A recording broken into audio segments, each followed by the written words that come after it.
Okay, so I'm going to do a presentation on mapping and just to bring it more into the local level. So this next portion is going to be more of an interactive portion. I'll just start out just introducing myself again. My name is Phoenix Armenta. I work with the West Oakland Environmental Indicators Project. I've been working in the environmental justice field for over 20 years now. First got introduced to environmental justice when I went to Howard University. Once I found out that like my community was more affected by pollutants, more likely to be near environmental disasters, I felt compelled to do this work. But my work has taken me all around the world. I lived in Hiroshima, Japan, where I became an anti-nuclear activist. I worked with Adivasi, which are the indigenous people of India, on anti-mining campaigns. And I've been working in Oakland for about the past 15 years, organizing people, trying to get at this climate issue and this environmental justice issue. And the training that I'm doing today, some of you have actually gone through it before, because you've seen me do this training in other places. If you had it before, but we're going to start out with a document here. I added a document to the chat. Please pull that up because this is going to be an interactive training. You guys are going to go through a series of maps that tell a story about your neighborhoods and your communities here in Oakland. So let me share screen so you can see.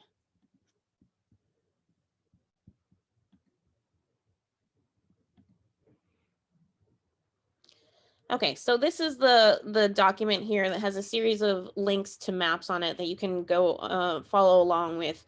The first one we're going to go to is it's called Whose Land, Native Land.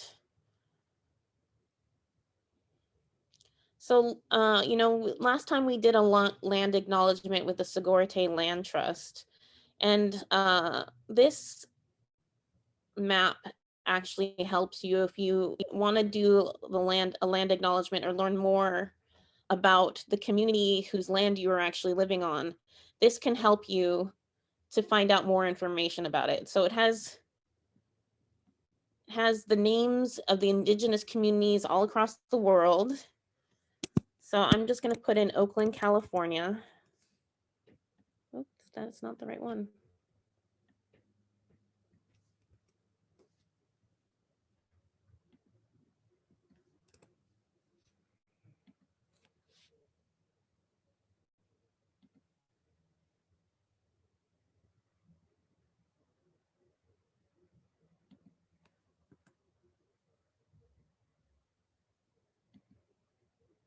Oh, I'm not sure why everything is.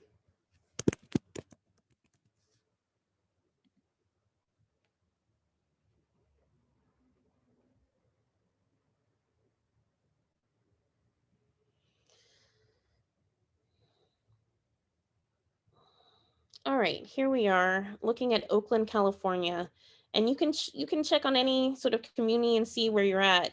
So we are here with the Muwekma or the Chochenyo Ohlone communities here. And this map will not only tell you who's there, whose land you're on, but you can go and check territories, languages, and treaties.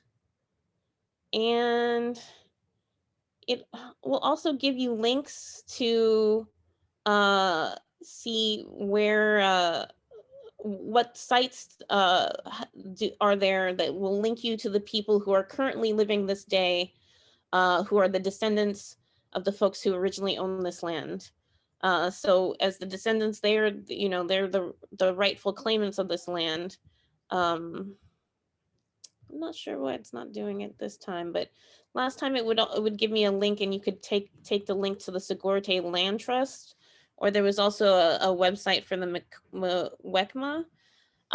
You guys want to try it out on your computers and see if you can get the links there. Just give me a thumbs up if you're able to get the links to that. I've dropped a link to Segorite in the chat as well for folks. Great, thank you. Yeah. Got it. Okay, so you guys can explore that. If you are ever doing a presentation, you know, and you want to do a land acknowledgement, maybe in another place, this is a great website for that. So you can always know wherever you are in the world, whose land you are on, and do the acknowledgement for that. So the second map I want you guys to look up is the Oakland Wiki. And this is just to orient you. If you've never seen the Oakland Wiki before, what an Oakland Wiki is, it's a website that is contributed to by the community. So basically people can go onto the Oakland Wiki, and sometimes they have hackathon days where they have people come on and just put up all information about Oakland. And this is a wealth of information about Oakland if you want to find out about different communities, the history of Oakland. I've seen on here, there's like a graffiti map of Oakland. There's some really interesting stuff on here. But the one I want to point out today, this map shows all the neighborhoods in Oakland. So if you go to this map, you can figure out what's the name of the neighborhood that you're in. So, for example,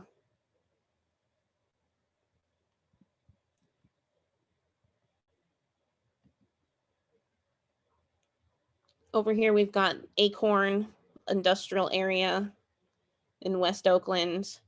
We can go to where the West Oakland Environmental Indicators Project is in South Prescott area. And you can explore and find out historically what the name is of your area and what are some of the things that you can see in your community. So for South Prescott, you know, we have West Oakland, we have this West Oakland Specific Plan, a Walk of Fame, South Prescott Park, West Oakland BART. So you can find all the different things that are happening in your community. And just for the sake of this, if you guys want to go to that website and check out which community, which neighborhood you're in, and put in the chat what is the name of your neighborhood for me.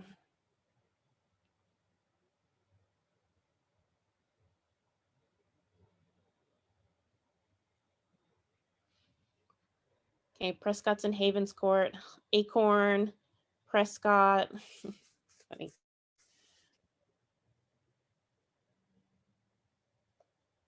North Stonehurst. Great.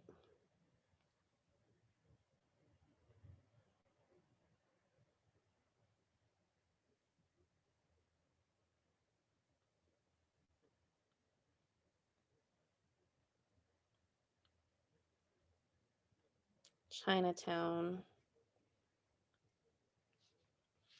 Wentworth Holland. I've never heard of that community before. That's interesting.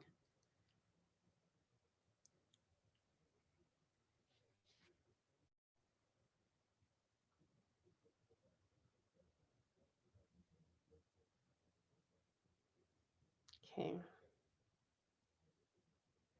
Well, yeah, if you want to continue to put your community up into the chat there and tell us what's the name of your community. Go on to the next map. So Josh Begley put together these redlining maps. So this is a historical map of redlining as it happened from 1936 to 1939 in the Oakland community. So if you bring this map up, you're going to see parts of Oakland in different colors. So the original redlining map is down here. This map right here is an interactive map. So it allows you to go and see which community are redlined, and you can actually click on one of the pieces here and they have these area descriptions of each community. So if you click on the area description, so this is the one where West Oakland Environmental Indicators Project is at. This is the neighborhood, South Prescott, West Oakland BART area. And these will bring up historical documents that describe the area based on redlining. And you know, for, well, I don't know if you know, so for redlining was the process whereby certain communities would be colored in red. And in those communities, banks would not give bank loans out to the community. So you weren't able to buy a home if you lived in that part of the community. So this is sort of part of the historical oppression that happened through policy, through Black and brown communities. You can see here we have, you know, the name of the city, Oakland, California. This is security grade red, area number D8. It tells you a little bit of information about the favorable influences. So you can see convenience to local and San Francisco transportation, local shopping districts, convenient to local industry, walking distance for laboring people who live in this area.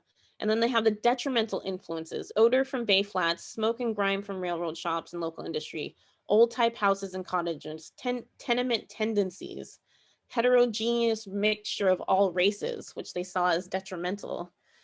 City taxes too high in proportion to income and value.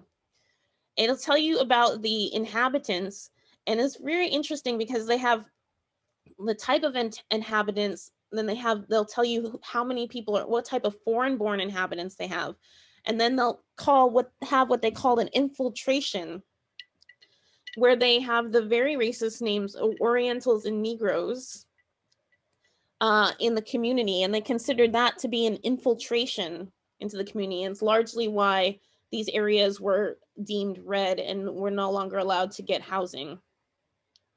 So a lot of times, even if you were able to get to the point where you could buy your house, a lot of times there were other ways in which people would discriminate against you. Like we had a historian come and talk to us about her grandmother and about how when they tried to buy a house in this area, they bought their house and their employer found out about it and fired them from their job.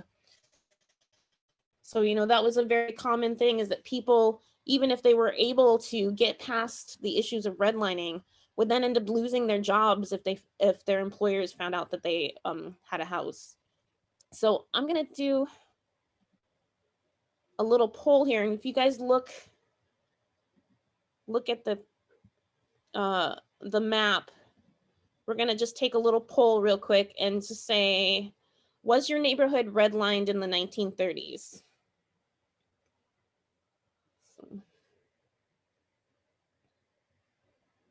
So we've got 5 people answered so far.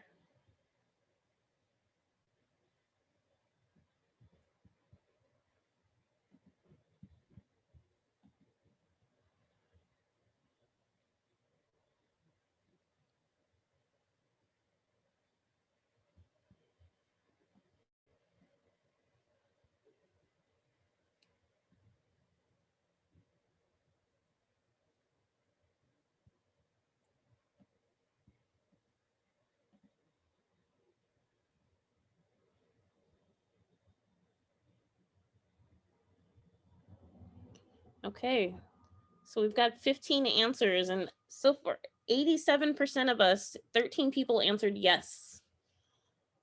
2 of them answered no. Here's our results. So the majority of us lived in redlined communities. So we're looking at what has been the historical effect of redlining in the communities, and we can see this through some of the other maps that we're gonna look at. Okay.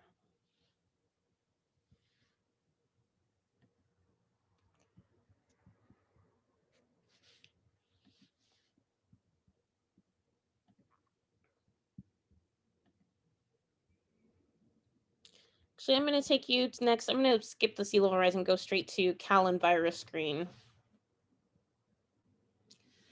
So CalEnviroscreen is a map put out by the California Office of Environmental Health Hazard Assessment, OEHA.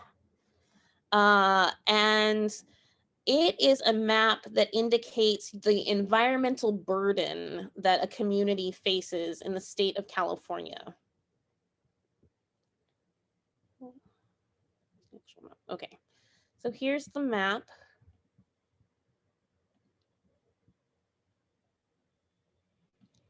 And if you zoom in, you can see neighborhood by neighborhood, what it each looks like. This is done by percentile. So the dark green are the ones that are the least environmentally burdened. So they have very little environmental burden. This is a very sensitive one, so forgive me for that.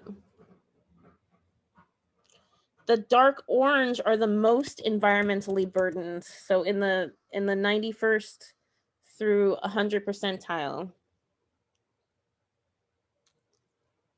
And I'm just wondering if you notice anything about this map compared to the other map we saw before, the redlining map. This is Oakland here. Phoenix, how did you get that interactive red line map? I couldn't figure that out. Oh, you couldn't, did you get hit the link to the? I'll go back to the. Yeah, if you get the link to the there's a redlining link on there and it goes straight to that one. Okay. Okay, so. Oh, gotcha. If you compare the redlining map here, let's go back. You can see the areas that are in red here versus the areas that are in orange, dark orange in the CalEnviroscreen, and see that they're pretty much matched up. So neighborhoods that were historically redlined are the ones that currently today are experiencing the most environmental burden. So let's see, we're gonna go, I think you can do addresses in here.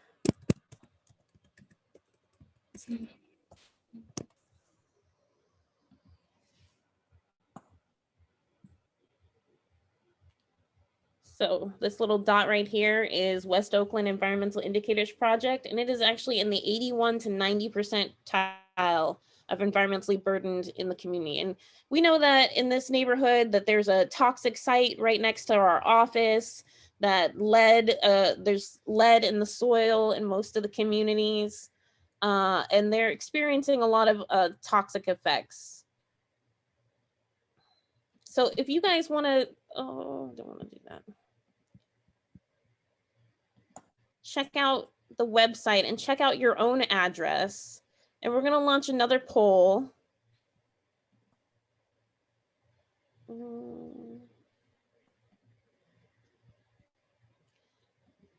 And this time the question is, what percentage of environmental burden do you experience in your neighborhood? So when you figure it out, just click on the number.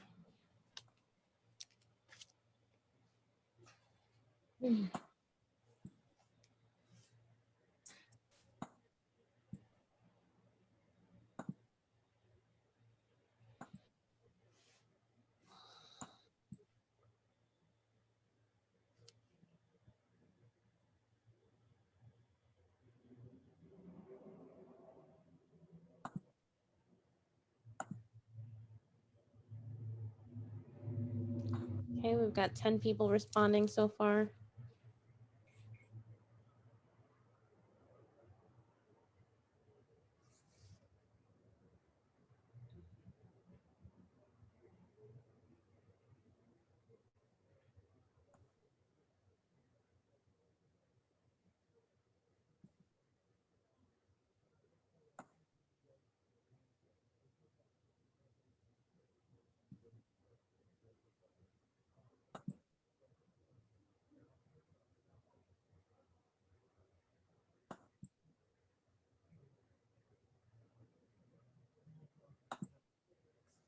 Okay, just waiting for a few more.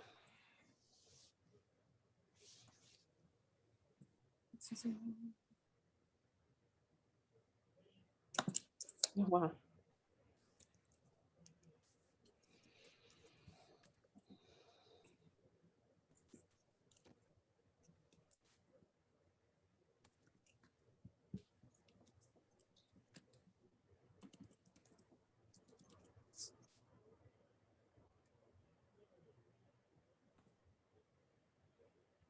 Okay.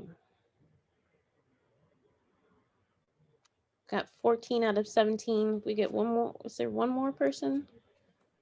I'm gonna put theirs in.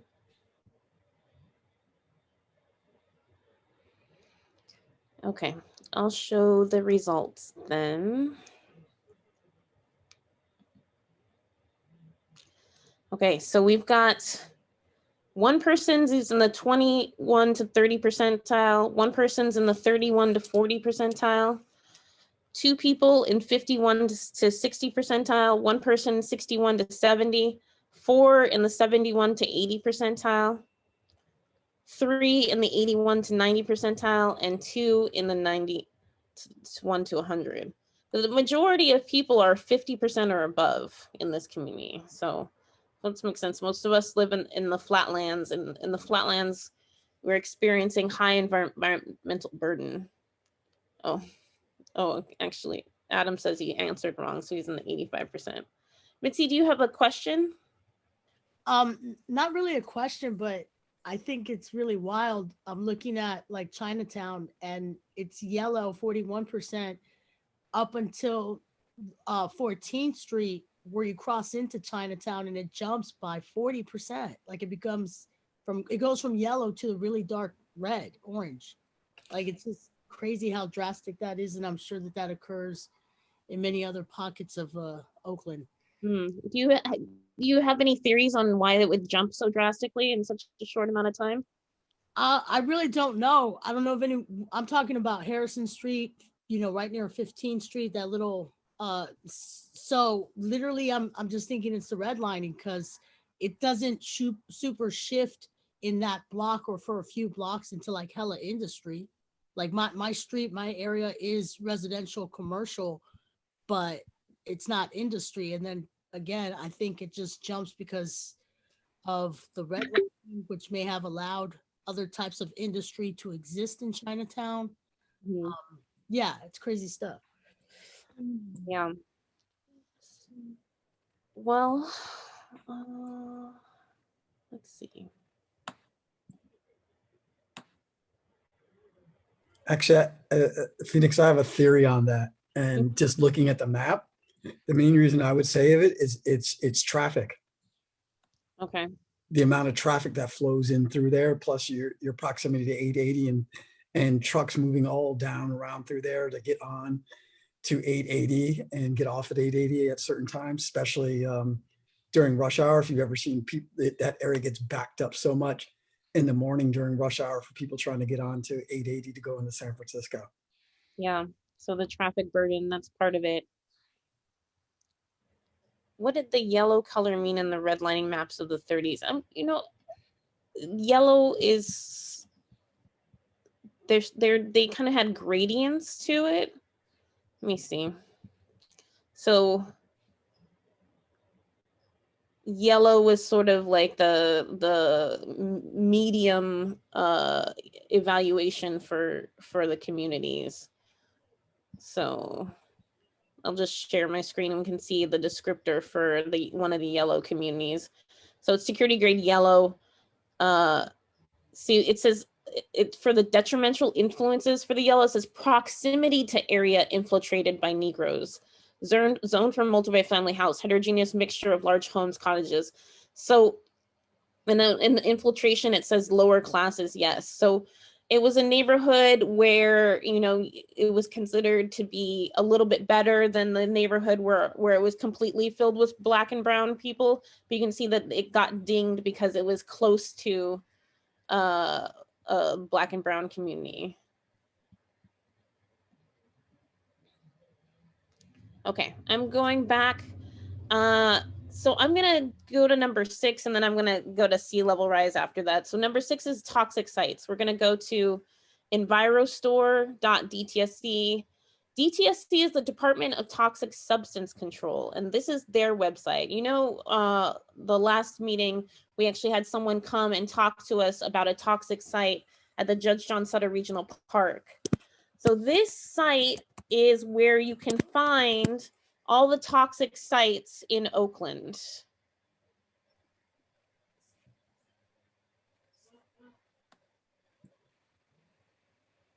So here we are in Oakland.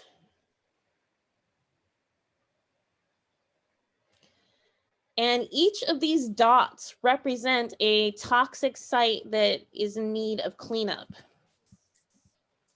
So the different colors represent the different types of sites that are available. So you can see the red is the federal Superfund site.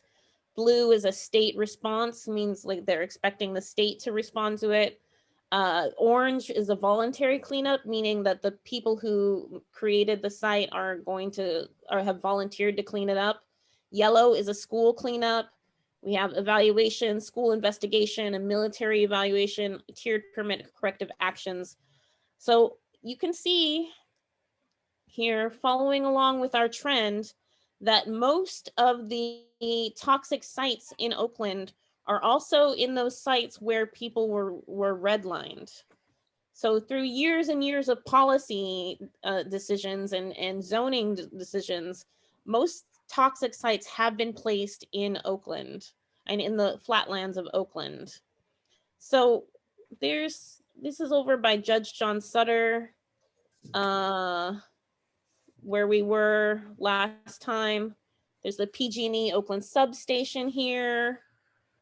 I actually didn't see the Army base on this one. But if you click on one of these, I'm gonna go to a school site. So this is McClymonds High School, you might have know about because this was in the news about a year ago or so. And where in McClymonds they found tetrachloroethylene at the school. And if you click on the button, it'll take you to this splash page that will give you certain information about the site and what to do. So you can see the cleanup status. This is still an active site as of 2/27/2020. It's a school. Talks about acres, and then you can go through and get information about the activities that have happened. So it'll give you some information about where this is, what happened on the site. You can get some information about community involvement. So there's a community fact sheet here, some site or facility docs that will, this will show you like about air monitoring reporting, things that are going on. Here's a map of where it's at and related sites to it. And then this also refers to CalEnviroscreen. So this will tell you what percentile it is in terms of that CalEnviroscreen map that we looked at. So on this one, first I have a poll. And this is just a really simple question. So just look on the map and see, is there a toxic site within a ½ mile of your home? Yes or no?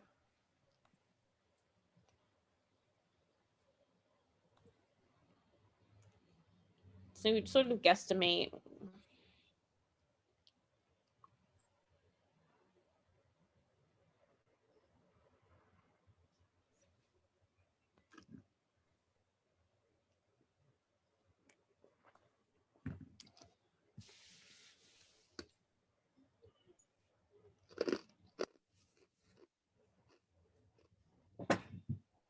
Oh, shoot.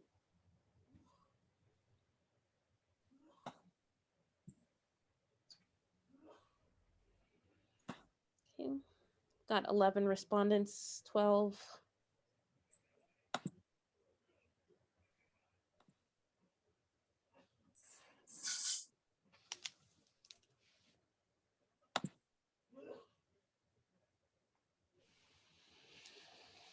Can you change mine to yes?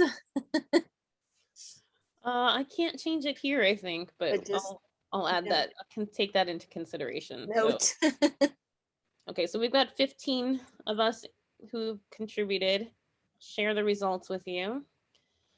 So I guess that's, since Veronica, you said that yours was a yes, so we've got 10 people, or fully 60+% of us have a toxic site within a half mile of our home. 40% say no.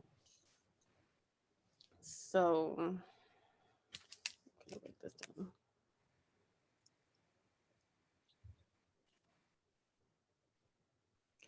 I just want to ask, how does that make you feel, knowing that there are toxic sites so close in your community?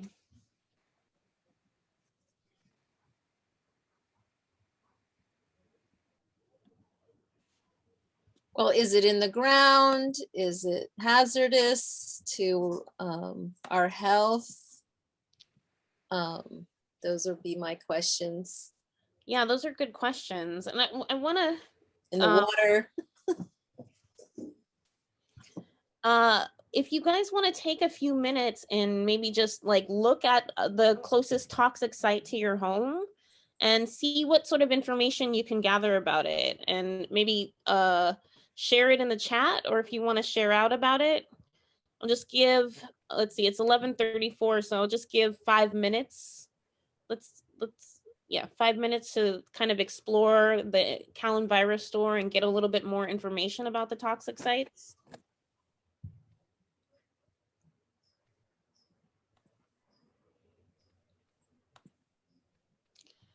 I'll send it to you again, Hannah. Hold on.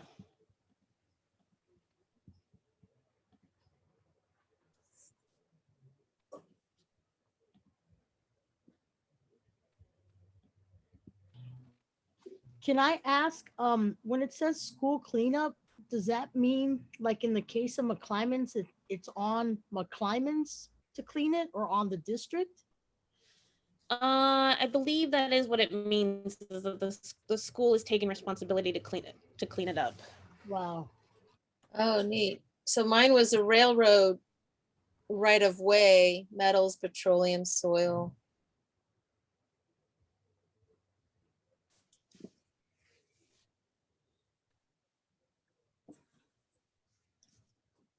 No further action.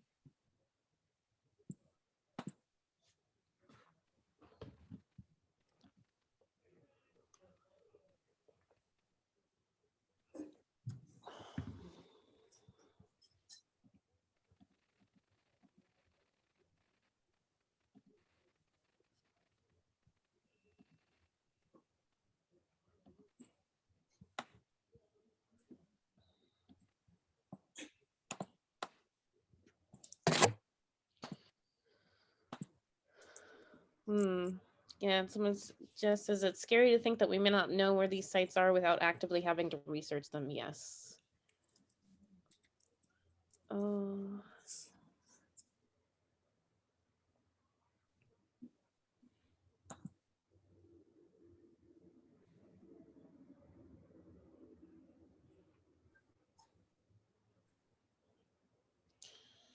So one thing I want to say about these sites is, a lot of times if there's no pressure put on anyone, then they just kind of sit there. You know, we talked about with the Oakland Army base, what was going on is that, you know, there was a lot of interaction that was going on, and a lot of complications that were going on, that was keeping it from being addressed in a timely manner, and a lot of things that need to be dealt with. But, you know, kind of bringing attention to some of these sites, like when I researched about the McClymonds High School, it had actually been started from an incident that happened 20 years ago, that there was the only reason why they were even looking at McClymonds and testing there.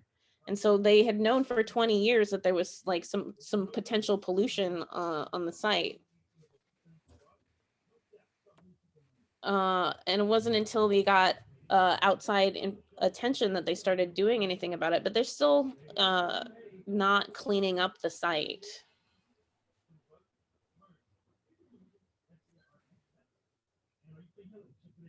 Okay, just says this nearest site is evaluated lead, considered minor, currently a vacant lot with plans for residential development.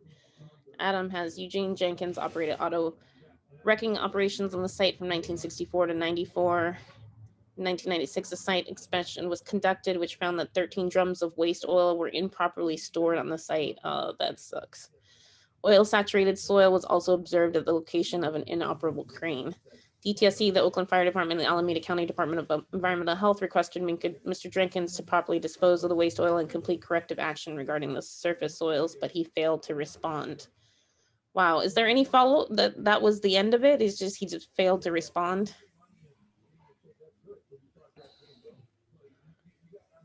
Okay.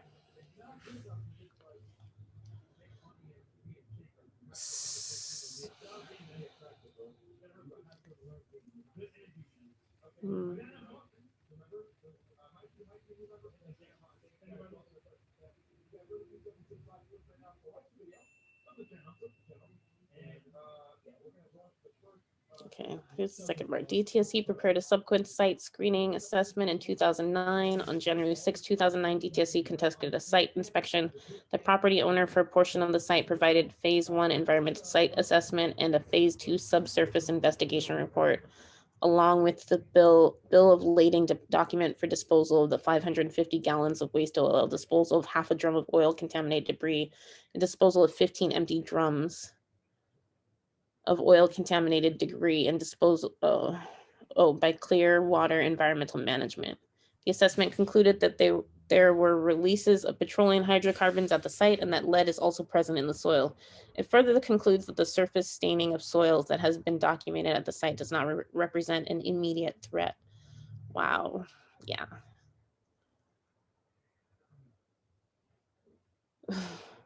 Oh, that's actually where you are, Adam? Where you're living? Oh, dang. Okay.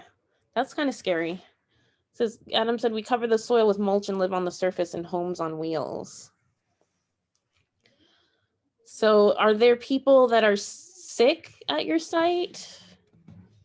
You know, do you think that there's anybody being affected by it? Wow. Okay. Well, so the reason why I kept the sea level rise one is so now that we know where all those toxic sites are, we can look to see which of those areas are going to be affected by flooding. So this is an interactive map put out by the Bay Coastal Development Commission called Flood Explorer.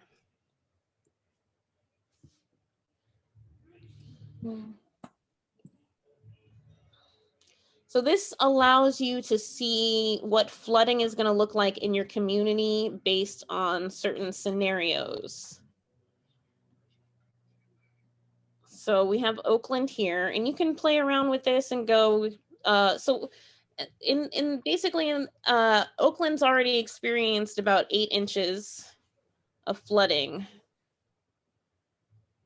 So you can see the little blue parts there. There's just some areas. We've got some impacted areas near the Judge John Sutter Park where we were at, and kind of on the shoreline of Emeryville. But we're expecting between 12 to 2 feet of flooding to happen within the next 10 to 15 years. So you can see it's not so bad. There's just some portions that are being affected, but we're expecting between 36 to 66 feet by the year 2100. So you can increase, there's 36 inches. Sorry, I said feet, I meant inches. 48. And here we are at 66 inches. So this is what we're expecting by the year 2100. And you can see quite a bit of Oakland is expected to be flooded. And this, you know, is sort of an estimate because this is what's happening when water is kind of coming into onto the land. But this flooding, as we saw happen in San Jose, you know, we saw in Tehran's workshop, this could happen on an instantaneous basis. Given the right storm and the right conditions, you can actually see flooding happening at any one time in the next couple of years. And if you look at one of the issues we're having with, if you compare this map to the EnviroStorm map, I mean, you see with that happening all in West Oakland, we have tons of toxic sites that are actually at risk of flooding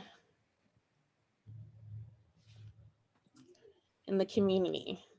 So one of the dangers we're worried about is when this water starts to come in, you know, Adam's talking about he's living right on top of a site where there are oil drums. This water starts to come in, and it's actually going to bring and move those toxic sites around.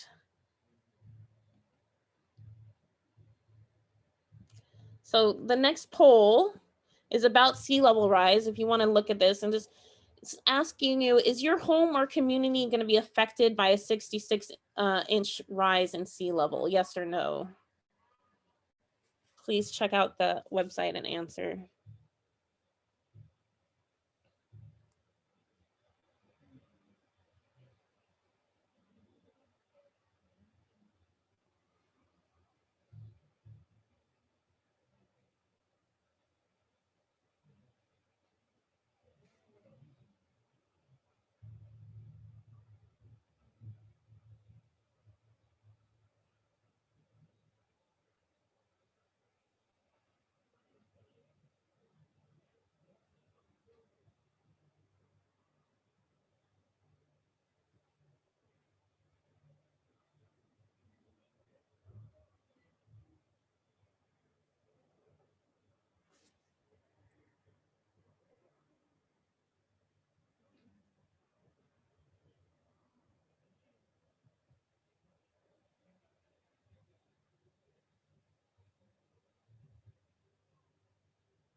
Okay, we've got 10 people have answered, 11 people so far.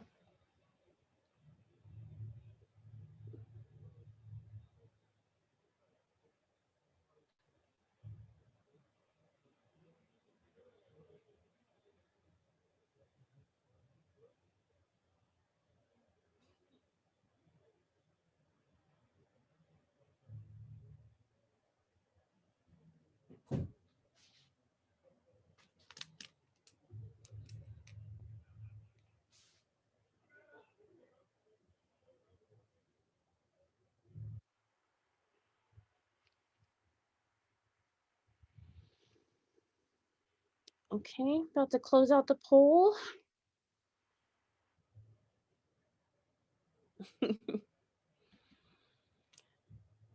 Okay, sharing your results. So looks like almost 70% of us said no, 30% said yes.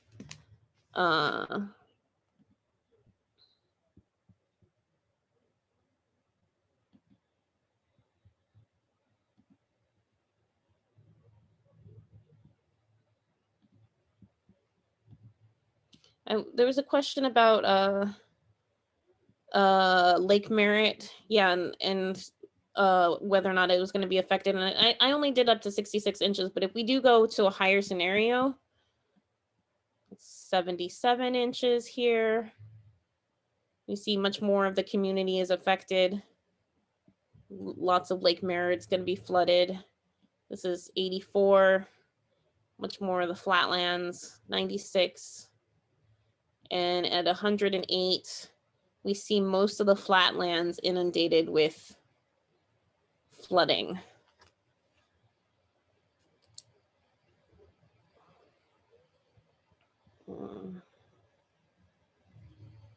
So this is one of the main things that we want to get at, is the sea level rise issue. We're going to talk a little bit about some solutions and some issues around that. I included in the document that I sent you at the bottom, there is an article about managed retreat.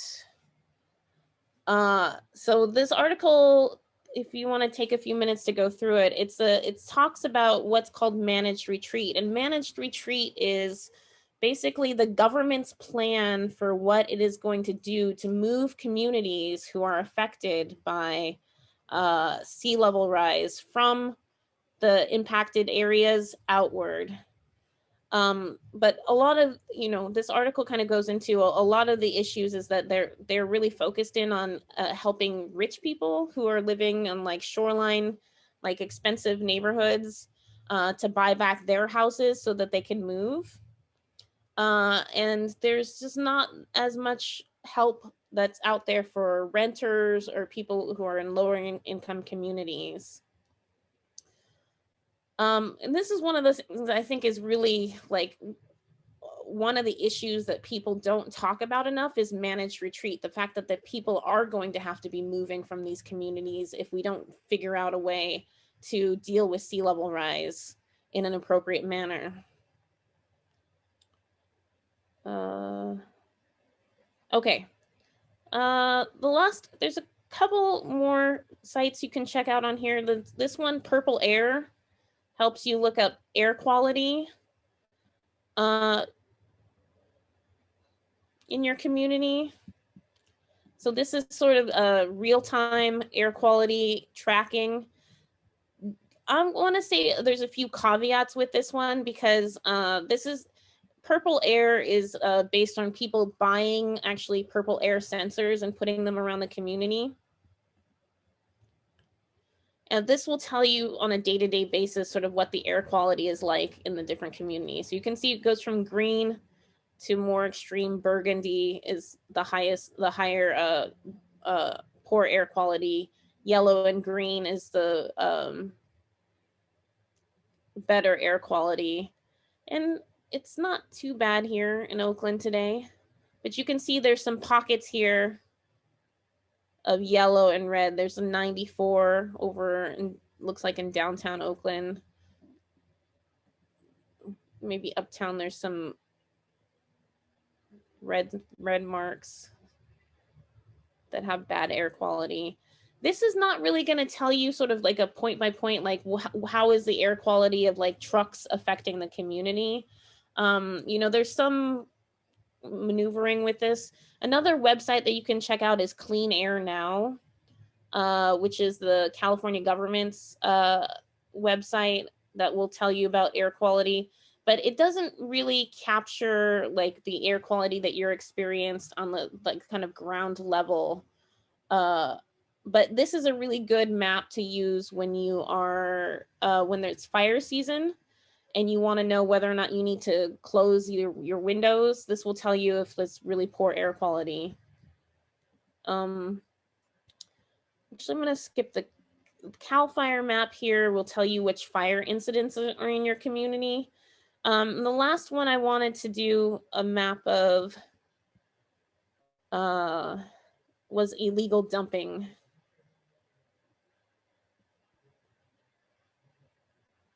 Oh, this did not go straight to the map.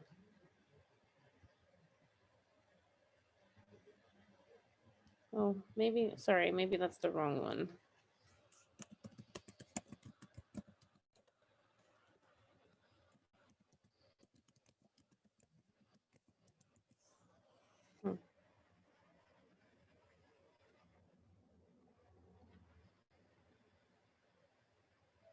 Okay, so this map here is from 2016, 2017.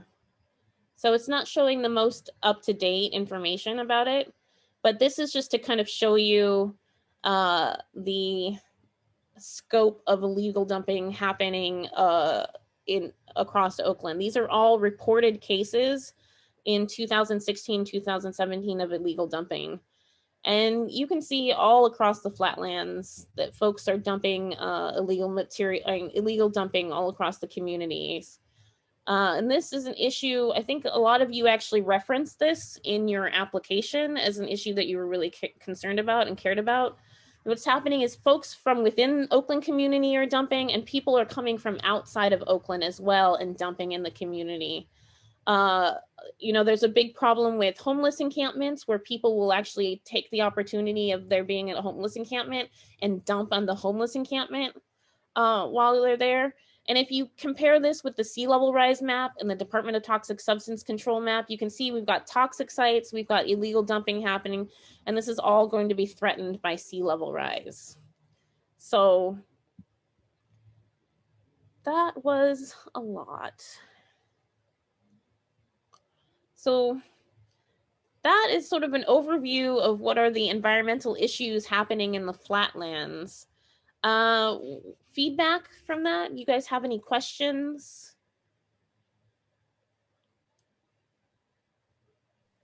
Hi, Phoenix. Yes. You know, it's like it kind of puts things together for me as to why, you know, some of the higher income, not people, non-people of color live up in the hills. It's like, oh, okay, it's not the elevation that they like. It's more, and the views, it's more so, it's cleaner up there probably. And then there's less chances of the water, you know, levels raising when you're up high. Damn, that gets pretty deep. But so yeah, and then also just the whole, you know, you and I talked before we even I even got onto the academy about McClymonds and how my son lived across the street and was diagnosed with leukemia, cancer, about the same time that the cases started coming out with the football players who played in the soil there, who also were getting this specific cancer of leukemia. And for me to see the report that it says that it's safe now, it's just like baffling to me. So I'm wondering, you know, if I as a community member is like, oh, that's bullshit. You know, there's no way that that's safe overnight. And there hasn't been any real, like, any serious cleaning there. You know, where does a person like me who's just a regular community folk, you know, where do I go to say, hey, you know, that's not true. I don't know what kind of political, you know, backdoor deals are going on in this situation, but that's not true. It can't be safe if these kids are continuing. How are you going to send these kids back to McClymonds after, you know, these cases are evident, you know, and true? So, you know, it just makes me want to sell my house and, you know, get the hell out of here sometimes. But, you know, that's a way of pushing me out, or is that, you know, it was already here when I bought my damn house. So, you know, I feel a little confused and overwhelmed about it. I try not to feel that way. I try to just live on faith and do the best I can every day. But it, you know, it's like a big sort of bear that I'm not even ready to tackle at this point.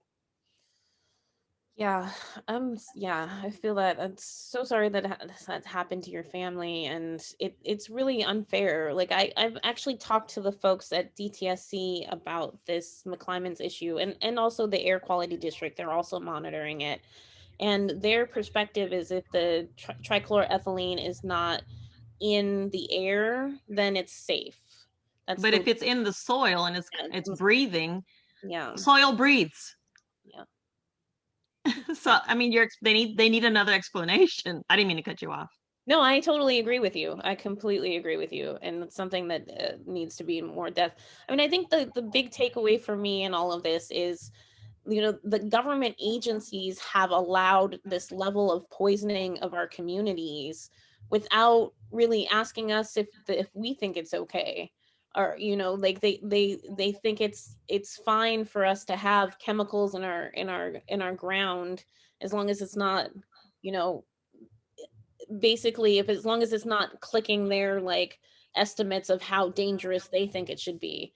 But they're also not often looking at the cumulative effects of all of this. You know, the trichloroethylene at McClymonds, it's not the only site that has trichloroethylene. There's also like 3 or 4 other sites around the community that have that same chemical. Plus there are other chemicals in the community as well. Right. And I'd like to ask how many of them who are making these determinations actually live down here. So, you know, that would be a whole different, you know, conversation, because if they live down here, oh, it's going to be an issue, you know. Yeah. So we are going to have a session with another session with the Department of Toxic Substance Control. So I would hope, you know, guys kind of like let this sink in, ruminate, and when they come up, like, please ask them some hard questions. And also, you know, be thinking about this in terms of your projects. Like maybe this is something that you want to focus in on for one of your planning projects. So yeah, there's a lot of chat going on. And does anyone have any other questions?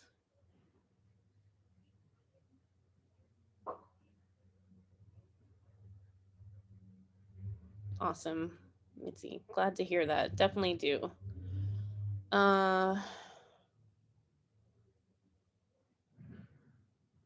Okay, it's 11:58. So if we don't have any more questions or comments on that, we are going to break for lunch.